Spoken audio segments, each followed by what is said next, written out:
ஒரு நிமிஷம். நீங்க ஃபைனான்சியல் கோல்ஸ், ரிலேஷன்ஷிப் கோல்ஸ், நொட்ட சாதிக்கணும், ஒசுக்க வளர்த்துக்கணும்னு பிளான் போட்டு வச்சிருக்கீங்களா? டாப் 3%. இல்ல டாப் 1%ல இருக்கணும்னு நினைக்கிறீங்களா? ஆனா நீ குலுக்கு பிலுக்கு ரீல்ஸையும் போட்டோஸையும் பார்த்து மகிழ்ச்சி அடையறானா?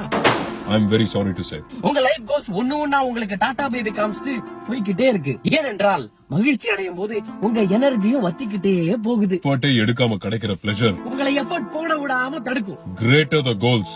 கிரேட்டர் தி எஃபர்ட். நிறைய கோல்ஸ் வச்சுக்கிட்டு அதுக்கு தேவையான எஃபர்ட் எடுக்காம இருந்தீங்கன்னா நல்லா வாய்க்கிழே பேசுவீங்க, குண்டு சட்டிலே குதிரை ஓட்டுவீங்க.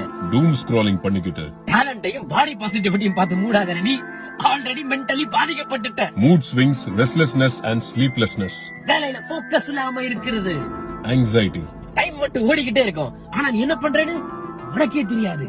indecisiveness, குலுக்கு பிலுக்கு ரீல்ஸ் போட்டு அவங்க வேற லெவலுக்கு போய் இன்டர்வியூஸ் எல்லாம் கொடுக்க ஆரம்பிச்சிருவாங்க. பிராண்ட் அம்பாசிடர்ஸ் ஆயிடுவாங்க, படம்லாம் நடிக்க ஆரம்பிச்சிருவாங்க. ஆனா ஆடியன்ஸா இருக்கிறவங்க